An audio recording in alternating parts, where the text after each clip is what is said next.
it was Christ who spoke the Ten Commandments on Mount Sinai, nevertheless, this is a subordinate Christ, and he does not accept the Trinity. So when did the Trinity actually come to Seventh-day Baptists? Well, this is an effect of basically two things. In the 1700s, you have the Methodist awakening that gave hymns to the world, split many Baptist churches over the issue of hymn singing. Most churches didn't accept hymn singing at all, and when the Seventh-day Baptist two hymnals came out in the 1690s, and these were precursors of this Methodist movement. The Stennetts brought out hymnals for the particular Baptists, one for communion and the other for baptism. They felt that the Psalms didn't provide enough material, or Christian enough material, for these events. And this attitude led in hymn singing, and with the Methodists then Trinitarianism. That's one point. And the other point is that at the end of the century, the 1700s, you had this conflict that reached Baptists too. The conflict over the Trinity and the unity of God, which resulted in the establishment of the Unitarian churches.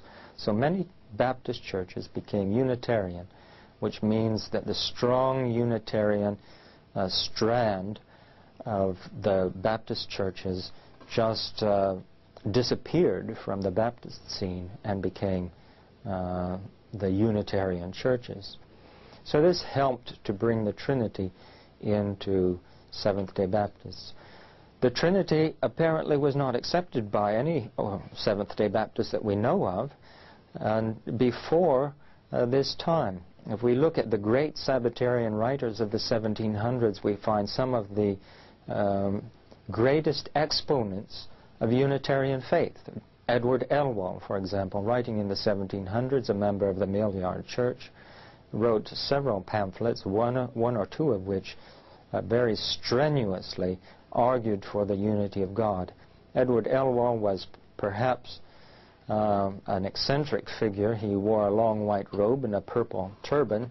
He was a silk merchant, going to Turkey often. He became a dervish there, a Sabbatarian dervish, and he was the last man to be tried for blasphemy in England because of his propagation of the unity of God against the doctrine of the Trinity. He was acquitted, but he was the last person to be tried under that law. So there you have the early history of the Seventh-day Baptists, being very strongly Unitarian, believing in the millennial kingdom of God, kingdom of the Messiah on earth, Sabbatarian. The Millyard people also kept and still do today, kept the Old Testament food laws, as well as having the doctrine of universal grace. All of these hallmarks of the true faith down through the ages. And this all came most likely from the old Celtic churches, the same as my name, McElwain. So there's one strand.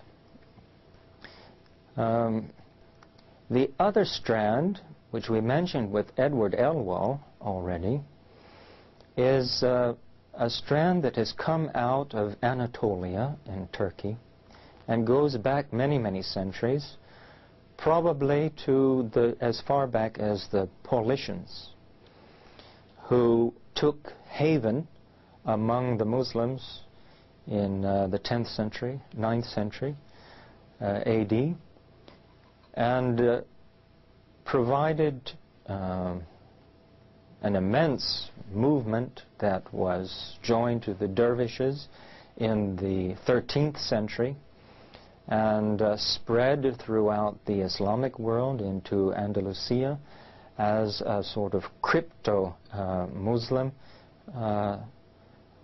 sect, if you like, the order of dervishes, among the Bektashis certainly, but among others as well. Edward Elwal was apparently a Bektashi,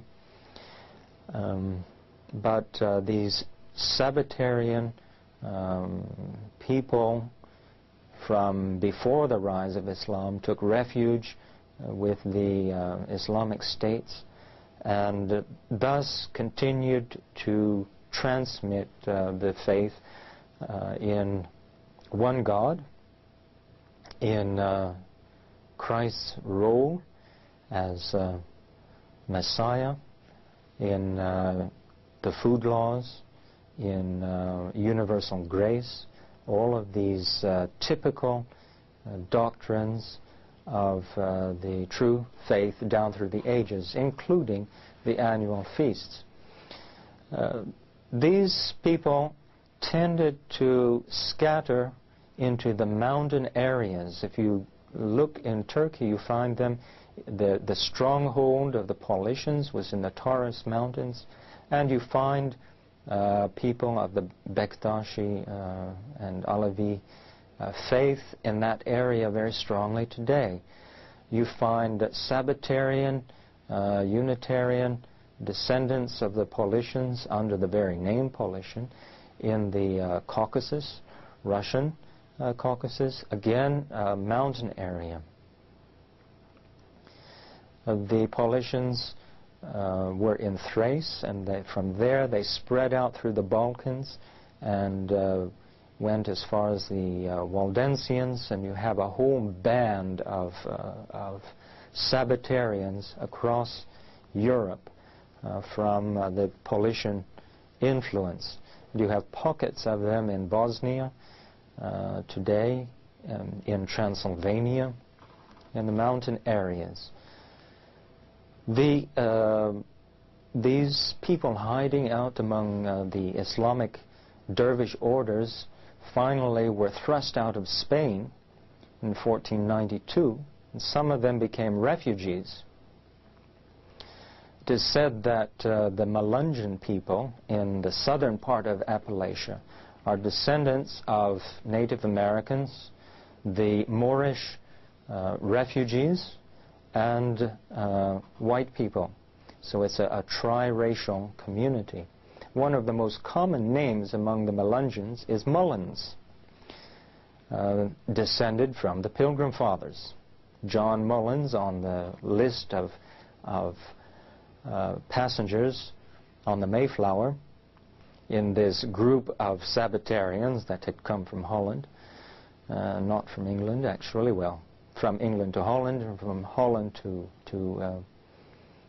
what is now America. And we find John Mullins among them, the forefather of the Melungeons, meeting Sabbatarians from Spain in the southern Appalachian area. And there they joined together in the faith that is essentially the same through all of these ages.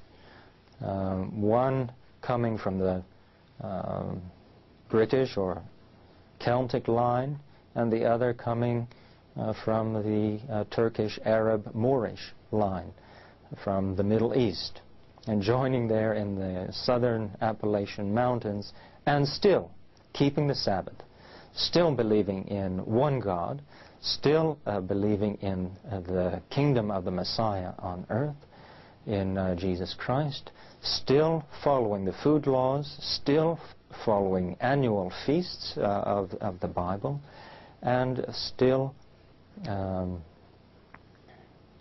believing in universal grace, and preaching these things where possible, and living them in isolation in the mountain areas where persecution had always forced them to go.